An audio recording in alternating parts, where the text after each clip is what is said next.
Our study was a replication of Tramithow and Hughes' 2012 study testing the death thought suppression and rebound hypothesis. Death thought accessibility following mortality salience decreases during a delay.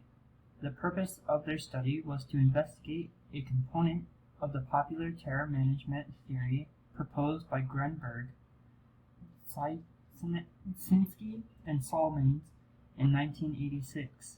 The original theory stated that people suppress thoughts of death immediately after they are brought to mind.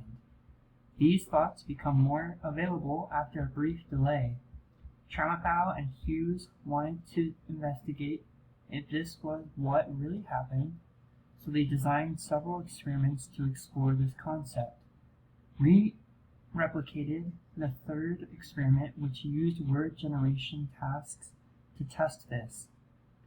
Our hypothesis was that if there is no delay between the mortality salience condition and the word generation task, then there will be more death words generated than with a delay.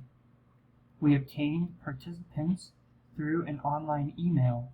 All participants were BYU Idaho students, but the age range was broad due to the portion collected through online students.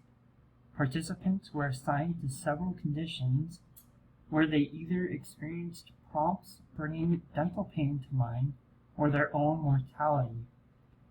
They were subdivided further into those experiencing a delay and those experiencing no delay.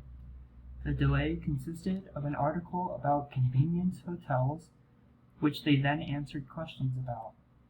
We found that there was no significant difference between any of the conditions, although this may have been due to poor statistical power, since we did not have as many participants as we had hoped for.